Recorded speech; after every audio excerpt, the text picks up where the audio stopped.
Welcome to Planet Poet Words in Space. I'm your host, Sharon Israel, and I have two remarkable guests on my show today. Visionary humanitarian Elissa Montanti and writer, producer, and director Michael McKinley, both here to discuss their documentary, Our Lady of Staten Island.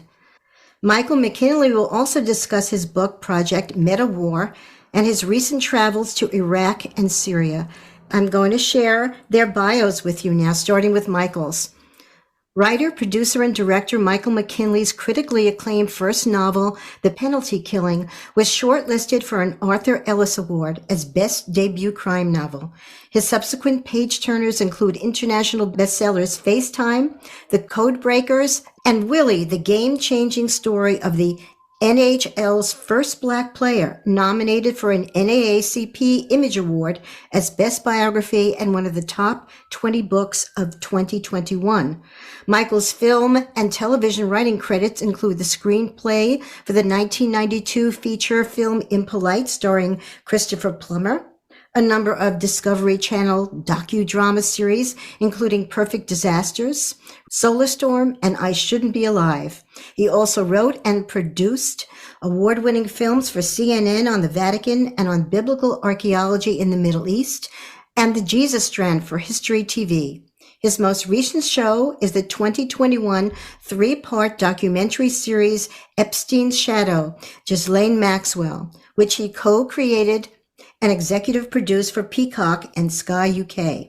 Recently, Michael traveled to Iraq and Syria for projects he is developing with U.S. Special Forces operators and Syrian Democratic Forces. He is currently directing, writing, and producing with Nancy Bell and Alice Barrett Mitchell, Our Lady of Staten Island, about our other very distinguished guest, Elissa Montanti, which brings him here today. Elissa Montanti, visionary founder and executive director of the Staten Island-based Global Medical Relief Fund, has brought more than 500 children of 57 countries to the U.S. for treatment, surgery, limb prosthetics, and other medical necessities. Injured children come from countries or regions that can offer only minimal medical care, poorly fitted prostheses, or none at all. Elissa's appearance on 60 Minutes and her book, I'll Stand By You, One Woman's Vision to Heal the Children of the World, written with Jennifer Hoft, Penguin Books 2012, have helped spread the word about her remarkable work. The New York Times, Washington Post, and many other papers have heralded her extraordinary work. Elissa was featured in CNN Heroes, and she and GMRF were featured in BBC World News, Democracy Now!, World Vision Radio, and Voice of America. Her honors are more than numerous. People magazine voted Elissa's story, The Saint of Staten Island, as one of the 5 best stories of the year. She received Amnesty International's Modern Day Saints Award and recognition from the Humanitarian Operating Center in Kuwait for her bravery and humanitarian work in Iraq, and the Shriners Humanitarian Award. To Walk Without Fear, a documentary produced by Miracle Mile Films and sponsored by the UN Correspondents Association and the Prince of Jordan, premiered at the UN on November 16, 2026. Elissa lives in Staten Island with her adopted son, Ahmed, who was blinded and lost his arm at 7 years old in Iraq while walking into crossfire. Wow, thank you so much for being on the show. So hello, Elissa and Michael. Hello. Thank you for having us. Let's hear how this all began, Elissa. It's really a remarkable story. So Dan Lauria, who was in the Wonder Years back in the 80s and 90s, he was the father of the series. I had been introduced to him, and he felt that he had read my book, and he felt that it needed to be put into film. So he put a meeting together, and he invited Alice Barrett Mitchell, and Alice invited Michael. We all gathered and spoke, and basically that's how we all met. And they heard the story, and Dan spoke to them about the book, and they felt that we need more woman hero stories. So that's basically how Michael became involved. And then he and Alice and Nancy moved forward and said, we should do a film. They spoke about doing like a mini series. Then it was rethought, and Michael, Alice, and Nancy thought the best way to go would be to do a documentary. I have a lot of archival material from day one, which is 25 years worth of newspaper articles and video and the children. So we thought that it would be best to do that. And that's how it was launched. So that's how the documentary, Our Lady of Staten Island, got started. But how did you get started with your work? I always wanted to do humanitarian work, join the Peace Corps and whatnot. I worked in the laboratory, and you were a lab assistant for a while, yeah. and doing your music also. I've always loved music, and so that was that. And my mother was ill at the time, and I just kept working as a lab assistant and whatnot.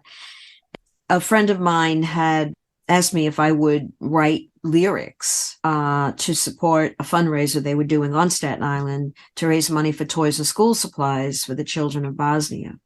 And so I did. I knew not too much about what was happening, and I kind of felt guilty. So I read more about it, and I titled the song "Let's Do a Miracle." And so the fundraiser went off, and children and mothers came with pencil cases and envelopes with $2 and whatnot. And the Bosnia ambassador to the UN had read about it in the Staten Island Advance. And so he thanked everyone publicly in the paper. And that's when I said, maybe I should talk to him and see if I can further this effort. And so I did. They gave me an appointment. 2 months later, I went, and I'm in his office, and he thanked me for going and my interest for helping. But he said, quite frankly, we have much stronger needs. And he reached in his drawer, and he handed me this letter that this 14-year-old boy had written. At 11 years old, he had lost his 2 arms and a leg to a landmine. And the letter read, "I'm asking all God and merciful people to help me get new arms and a leg." And when I read that letter, I saw his picture. It's as if I heard his voice. And I had to do something. And so I left that day and came back, and I was on the phone with airlines, hospitals, prosthetic companies. And in no time, I got such a positive response. And then I decided I'm going to help him. Amazing. I live in a 1-bedroom townhouse. I didn't know how I was going to accommodate him, but I said, I'll make it work. And I got a day bed for the living room. He and his mom arrived a month and a half later.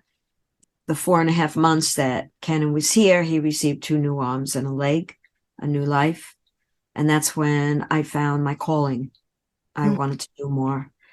And so when he left, shortly after, I went to Bosnia, and I compiled lists from orphanages and hospitals of children that needed, like Kenan did, prosthetics.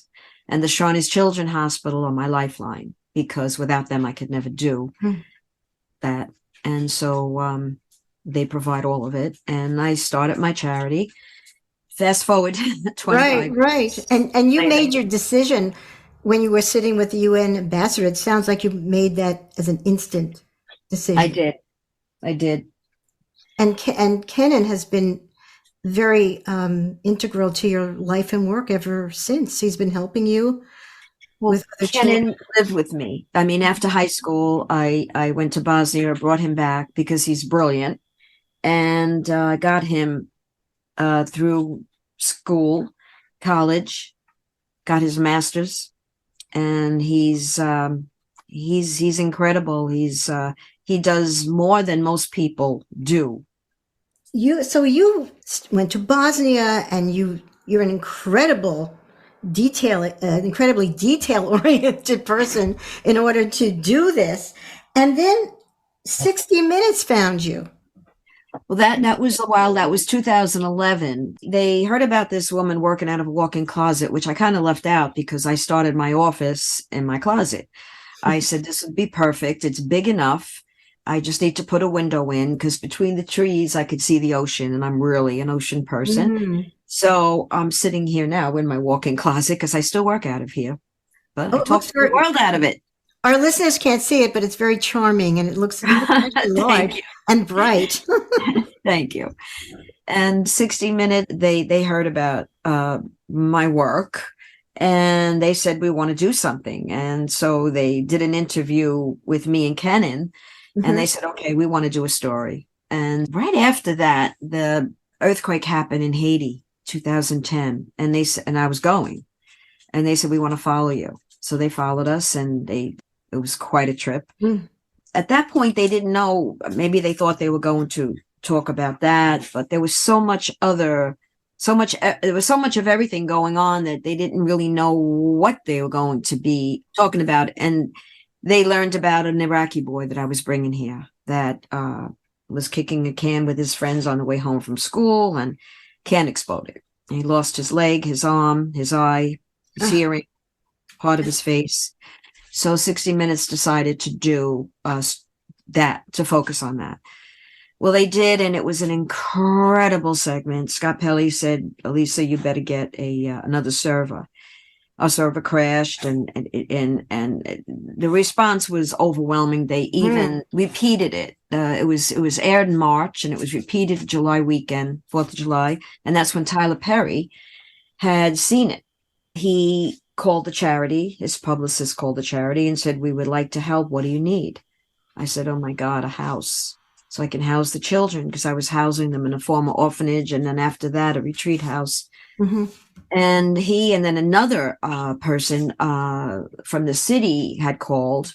So the two of them both donated $200,000 each, and I was able to put that towards a house, which I now have, which is called the Dare to Dream House, and that's where all the children come and stay during convalescence. That is so exciting, and just from the 60 Minutes, that sort of catapulted you into. Yeah, it did. And it's a mini UN, my charity. You know, I have children from different corners of the world and speaking different languages, and, you know, everyone that comes gathers around the table and eats together, laughs together, cries, and heals as a family. And it's wonderful. You had mentioned that despite all the wonderful work you've done, you've gotten some negative response. You've gotten some. Could you describe the hate mail and other things that a lot. You did not expect? Yeah, it's why don't you help your own? When I was in Iraq, I got Wicked Witch of the West because I was helping Muslim children, and it was the U.S. that injured so many. And then people here, you know, they were totally against the fact that I should be helping Iraq, or I should be helping any child that why don't I help my own? And they are our own, aren't they? It was a challenge for a very, very, very long time. And, you know, even funding, we had to work 20 times harder to get grants funding because of it, because people felt, well, you should help your own. Wow. But we do, because the Shriners Children Hospital, that's what they do. They help children here. There isn't the need of the nature of the children, of the injuries of the children that we help. But I'm so impressed by when they say take care of your own, aren't they all our own? This is Planet Poet Words in Space at WIOX Community Radio. I'm Sharon Israel, your host, and joining me are my intriguing guests and wonderful guests, Elissa Montanti and Michael McKinley.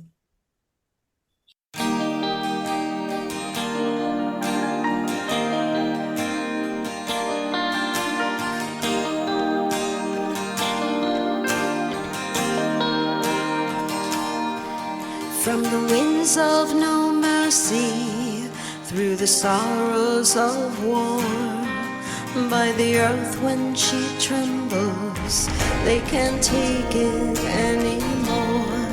They are wounded by nature, so let's do all we can. These are our children, and they all need a friend. Where will they go from here? How will they fly? How will they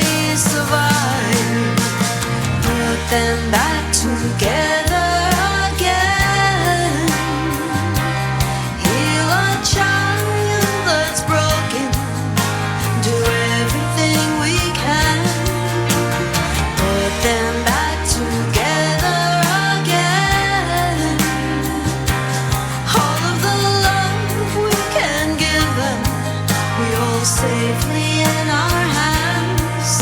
As tomorrow will come, we will put them back together again. That's just a little excerpt from that beautiful song. What a gorgeous voice you have. Thank you. Put them back together again. Elissa Montanti did the lyrics. Dawson and Walter did the music. And the musicians were Stan Mitchell, Michael McMahon, and Ahmed Sharif, who is your adopted son, and you, of course. Would you tell us the starfish story?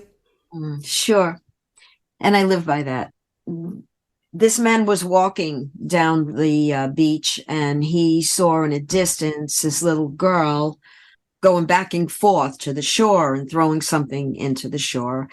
And as he got closer, he realized they were starfish, and he got to her and he said, "Little girl, what are you doing? There's miles and miles of shore, and there's thousands of these creatures." "Yeah," she said, "but the sun's coming up and the water, the tide is going out, and I need to save them." As she said that, she picked up a starfish, and he said, "But you can't possibly make a difference." And she picked up a starfish and threw it back into the ocean. And she said to him, "I just made a difference for that one, didn't I?" That's a beautiful story. And especially with your experiences in Haiti, which the devastating earthquake, I understand there were over 250,000 children and adults who were amputees. Right. It sounds so incredibly overwhelming. Yeah. And I was told when I was there, I mean, I did help a lot of children from Haiti. And that particular trip, I identified 3. But when I was going to orphanages and whatnot there, they had said to me, "Well, how can you just help 1 or 3? There are so many that are injured." I said, "But how can you not?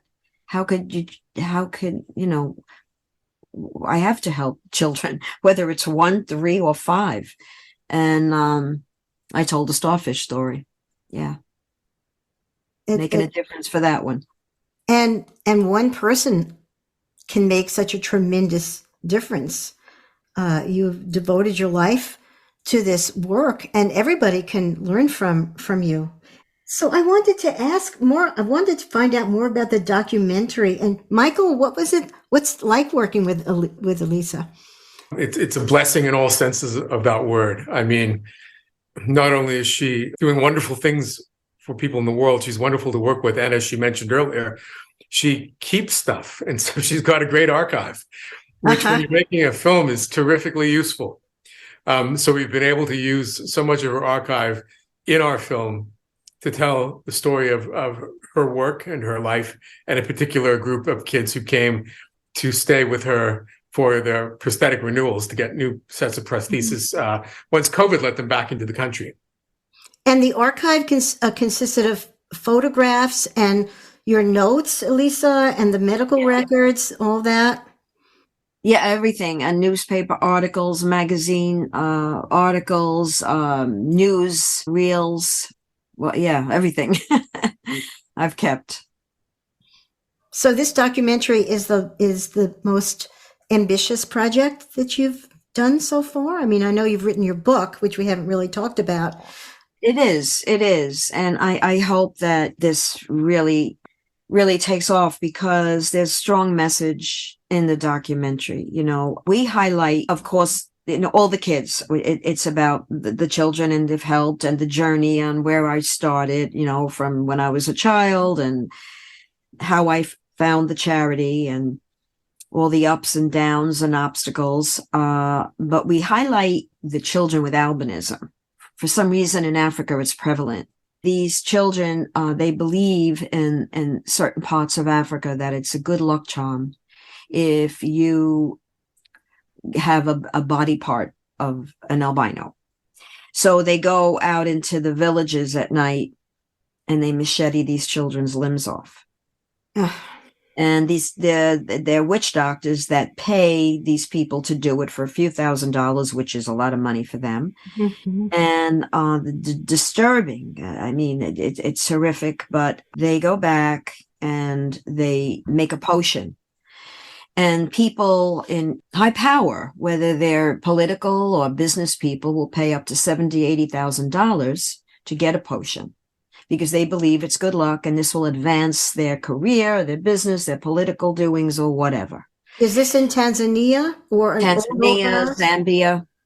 And we highlight about that because we need to bring awareness to this because the government is involved. And parts of the government, I should say, and there's not much being done about it. And these children cannot live in these villages, so they provided another organization under the same sun provides a safe house for them in the city and schooling, because if they live home, they're just targeted. And a lot of them don't live. So we've helped several of those children from Tanzania and Zambia. Again, the documentary focuses on this. How did you hear about these children? Incredibly horrible situation. Yeah, it is. When people hear about it, they just shake their head. You know, they can't believe it's real. I found out, I don't know how, Yahoo, about a little boy, Baraka. I think he was 5 at the time, and I couldn't believe what I was reading. It took me like 2 months to locate someone that could help me find them, and it was Under the Same Sun. And when I finally did, Under the Same Sun is this organization that provides a safe house. And when I did, they said, "Can you help 4 more children?" I said, "Yeah, absolutely." And that's how we started helping them. And this is their 7th year here. They just returned back again. They come every year. And we still have one boy here from Zambia, but the 4 Tanzanian children went back. So the documentary tells you in detail about them. Michael and Alice and Nancy did an incredible job in pulling this together. Michael is the director, who's a wonderful director. Wonderful. I can't see how this won't go anywhere. It's not just that, it's a message, about helping and about the difference that you make in these children's and these parents' lives. I don't think it's very well known outside before you did this. Nobody knows about what's going on. It's not.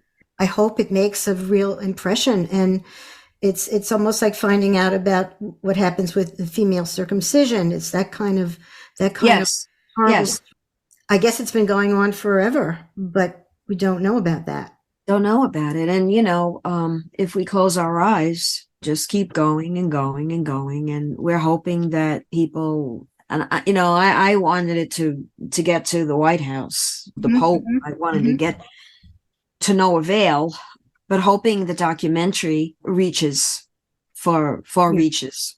And so this is your life and work. You're the Our Lady of Staten Island. How do you feel about that title? I don't. And Michael and Alice and Nancy argue with me because I just feel it, like just when People magazine dubbed me the Saint of Staten Island, it's like, I'm not a saint. You don't have to be a saint to do good. But I think you are a saint. No. I'll just say that because you have been touched, but whatever's inside you is doing this work, and you've done it a lot of years by yourself. So thank you. I wanted to ask you, Michael, how far along is the documentary, and when do you think it will be released? So we've shot everything we need. And we completed that pretty recently, actually, because the Tanzanian kids came back to see Elissa, and they're still here now, along with a girl from Afghanistan who Elissa's helped. We've got another remarkable story. So we got her story in the film as well. And now we're just finishing up post-production, which we have a great editor, Anthony D'Antuono, who has worked with Elissa on other projects, and he's like the best. And so Anthony is also in Staten Island, and he's sitting in his edit suite, putting it together, and we should have it good to go, I would say, probably by May. Wonderful. And then we'll see, what happens next. All your work has been focusing on helping the world, actually revealing the knowledge to people about the world. Could you talk about Libertayo? Is that your production company? That's my media company, yeah. because liberty was taken. I'm an immigrant to the United States, and the Statue of Liberty had always spoken to me from childhood on. And so I wanted to use that in my company name. And so we are all about telling stories that advance the idea of freedom, however it lands for people. And Elissa's doing that for these children who all regard her. When you see them with her, she's their mother. They love her, and rightly so, because she's taken this extraordinary interest in helping them and has done so. And in doing that has allowed them, as the Tanzanians told us, to seem normal, to be freed of the stigma of being limbless or whatever the thing that constrains them is. She's freed them from that. And so they love her for it. And so I think that dovetails very nicely with what I do. Yes, I see the children in the 60 Minutes segment, etc., and they look so happy. They look so hopeful. And I think it's Elissa's personality and character that they know something good's going to happen. I take that liberty of saying that. But Michael, so you're bringing all this to fruition with Nancy Bell, who is your wife and my friend also, yes. Alice Barrett Mitchell, who's our friend and neighbor, and who formed a company to tell women's stories. And so everybody who we're working with is female, except for me. So they've kind of made me an honorary woman, which has been the greatest honor of the past decade, I say. Especially with tomorrow being International Women's Day. Yes, that's right. So it's all good. So with Alice and Nancy and Elissa and Anthony and the kids, who've been lovely and helpful and let us hang with them and film them, and they haven't been self-conscious, and they've talked to us, and they've been really giving. And so it's been a delightful project and a necessary project to work on, and the world will realize it once they see it. I wish you the best of luck with it, and thank you for that. And Michael, you were involved in another project called Meta-War. Could you talk about that a little bit and your experiences in Iraq and Syria? So yes, I followed Elissa's footsteps into Iraq and Syria. Meta-War is a book project that my friend Brandon Wheeler is creating, and has asked me to work on with him. He is the CEO of the Freedom Research Foundation, which was a foundation created in 1984 by his father, Jack, who is a scholar and an adventurer in the classic sense of adventurer. He's traveled the world and lived with various indigenous peoples all over the place and been adopted by them, and really taught his son about having something which Brandon refers to as cultural intelligence. And so after Brandon served as an officer in the Marine Corps and was deployed in Afghanistan and in Libya and in Syria, he became the CEO of the Freedom Research Foundation, which is dedicated to bringing the ideals that are the best of our country, of self-determination, of responsible government, of freedom to find your own path in the world, free of being corrupted or bullied or tyrannized.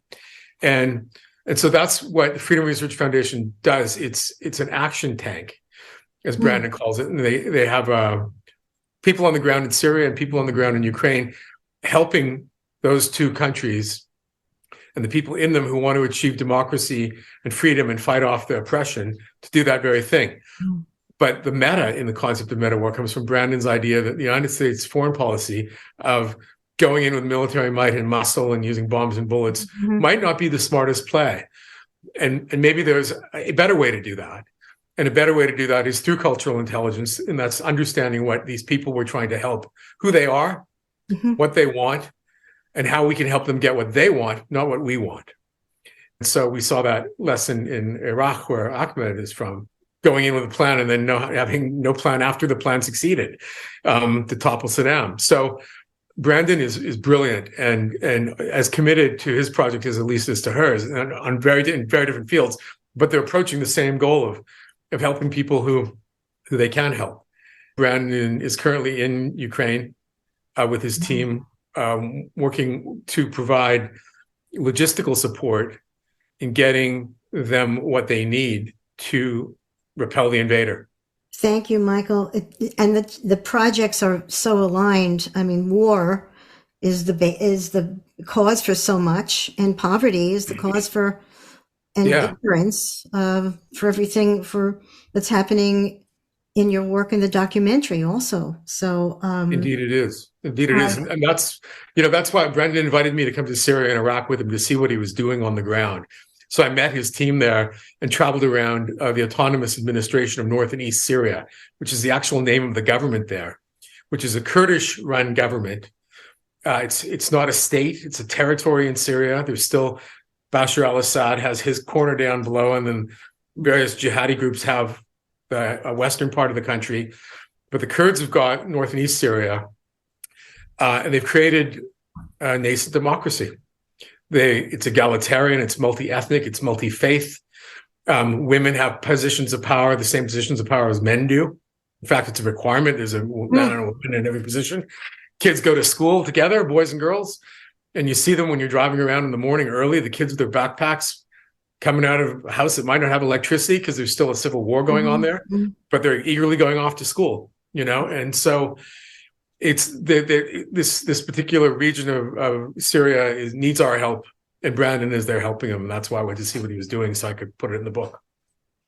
Well, you are doing such important and good work, and we only hear about bad things mostly on the news, and what you two are doing is the opposite. It gives people hope, and it gives me hope, and hope. I'm sure my listeners are feeling admiration and hope in the light of this crazy world right now. Michael, could you read a short excerpt from the book, if you'd like? I've been writing some op-eds with Brandon, and what he came up with was a way for Ukraine to win its war in 90 days. And it's a short segment I'd just like to read about how we can do that based on his plan for meta war. This one does involve military might, but it doesn't involve the U.S. invading. So he met with the Ukraine's generals and ministers of defense, and what he became obvious to him was they've got 2,500 miles of war frontage, and they have a lack of coordination. So the dynamics reminded him of his time in Operation Odyssey Dawn and Operation Unified Protector, in which the U.S. engaged in Libya's civil war. The issue confronting us then was being able to coordinate information across a large country and through different forces and units. The U.S. acquired this management capability post 9/11 as a function of our wars in Iraq, Afghanistan, Libya, and Syria. In these conflicts, we refined and adapted our ability to control the logistics of a very complex environment, mixing indigenous forces with those from the U.S., supported by strategic aircraft. We've mastered that process, and nobody else in the world has done so. So that's how we can help Ukraine get started on their 90-day victory. We could create a European operational headquarters, just like we did in Libya's war, where our operational HQ was in Italy. This European headquarters would have direct contact across the Ukrainian military and act as the backbone for its operational planning capability. We could do it under NATO. We would use all our intelligence capabilities to create a common operating picture. We could either put people on the ground or train people who are already on the ground from partner nations to be able to lead the units at multiple levels, just like we did in our conflicts in Syria and Iraq. The amount of U.S. involvement is scalable. We could have almost no U.S. presence on the ground, or we could have a very, very minor U.S. presence on the ground. So when did he write this? Recently. Yeah. While he was there. We could help Ukraine achieve operational planning and intelligence fusion across all the different assets to be ready for a comprehensive offensive across their massive front. They need one more thing: close air support. That closer air support can't come from NATO or the U.S. because it would be seen as a direct escalation by Vladimir Putin. That's why we've been briefing Ukraine's generals not to ask for F-16 fighter jets, because they're not going to offer the close support Ukraine's forces need. Ukraine should utilize the AT-6 Wolverine, which is a propeller plane that offers versatile and nimble close support. Indeed, we set up a meeting with the plane's manufacturer, Textron, and Ukraine's Ministry of Strategic Industry.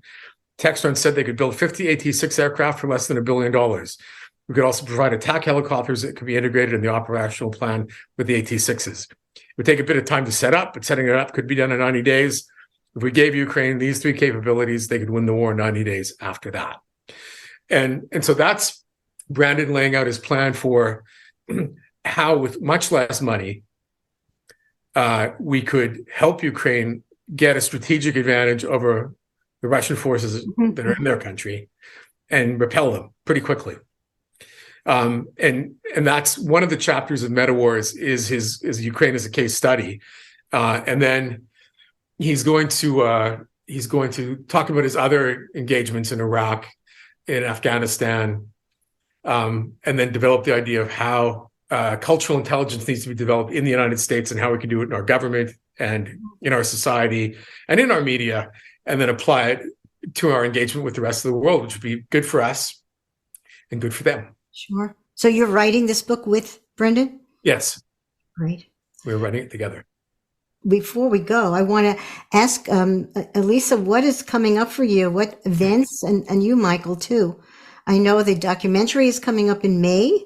And if people are more interested in your work, could you give a couple of links on the air? Sure. Well, the website to the charity is gmrfchildren.org. Mm-hmm. Michael, for information for the documentary, what would you advise? You could just Google Our Lady of Staten Island, and we've tweeted out about it, and you'll encounter those things. We haven't got the full film up online yet for obvious reasons, but that will land you on our show, and you can see a bit about it and learn a bit about it. Great. This is Planet Poet, Words in Space, and this show to me is pure poetry, and your beautiful lyrics, Elissa, and the poetry of what you're doing is so poignant and striking. But Michael, you had suggested to read a poem to end the show, which intimates the state of the world today. I thought, because we're in March and your show's going out just before St. Patrick's Day, which is my tribal holiday, I would read an Irish poet, W.B. Yeats, and I would read Easter 1916, which was his poem written after the Easter Rebellion in Ireland, which took place and culminated on April 24th, 1916, in which Ireland tried to throw off British oppression and didn't. Many people died, and 16 Irish revolutionaries were hanged by the British, which turned Yeats and his nationalism into something more active and passionate, as it did with so many people in Ireland, to throw off the oppressor, because they hadn't had that much support until the British killed them. And then the support rose up and lasted an awfully long time. I mean, only to the Accords in the 90s did it change, but it's still there, it's still present, and it could rise up again. So anyway, this is Easter 1916. Just because this is a poetry show, there are four stanzas, that's for April. There are two stanzas of 16 lines each, that's for 1916.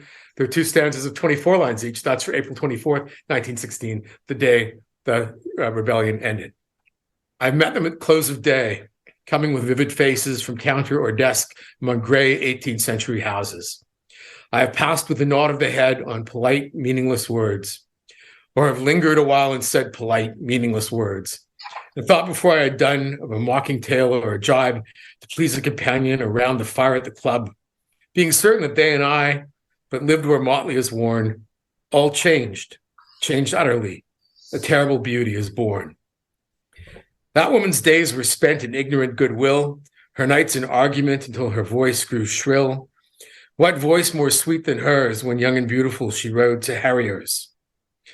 This man had kept a school and rode our winged horse. This other, his helper and friend, was coming into his force. He might have won fame in the end, so sensitive his nature seemed, so daring and sweet his thought. The other man I had dreamed, a drunken, vainglorious lout.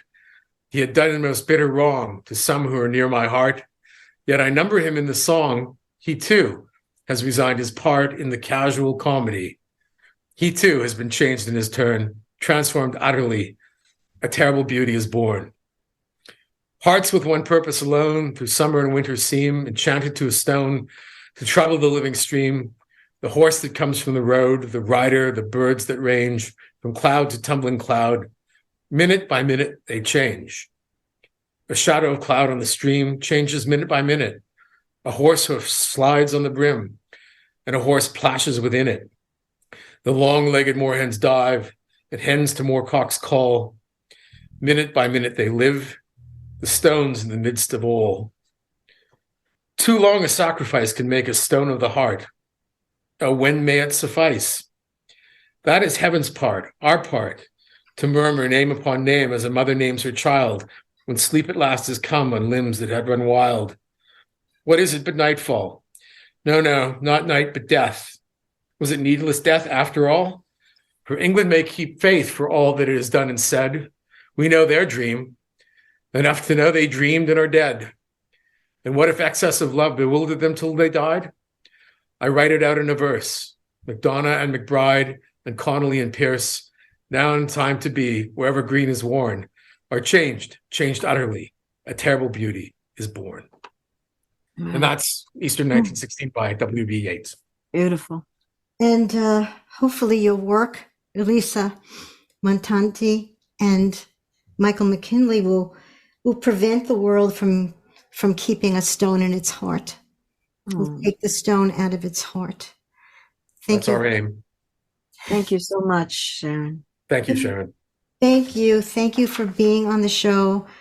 It's a memorable experience for me. We'll go out playing Elissa Montanti's song that she wrote. She wrote the lyrics, Sandcastle Days, and music by Dawson and Walters. Thank you very much. Thank you. Thank you.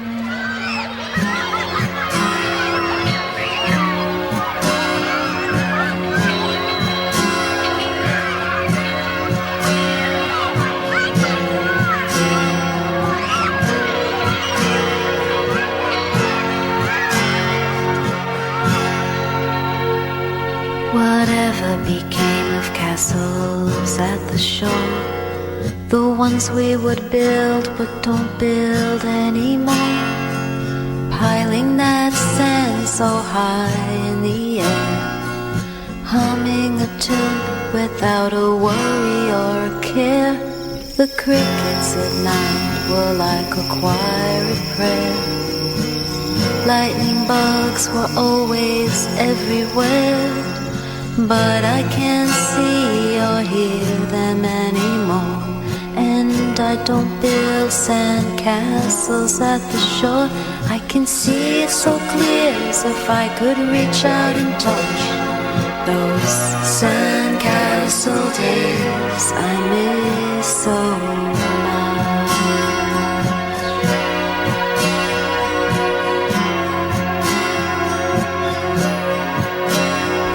The ozone is thinning and you can't take the sun. Tankers are spilling, killing fish by the ton. The rainforest burns so we can put up more moss, for graffiti to be written all over the walls.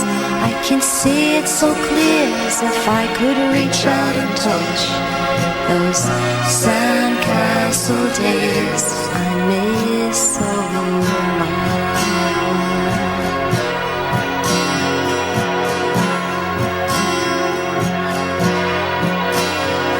We're all in a hurry and we're rushing about.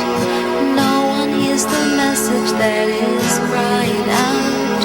The earth is trembling and the winds grow fierce. The falling rains are heaven's own tears.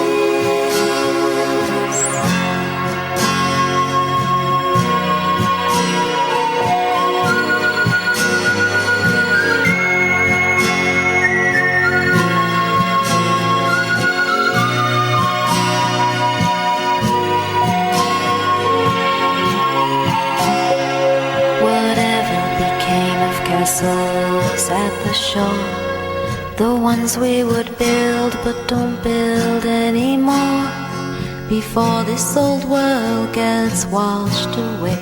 We need to bring back those sandcastle days.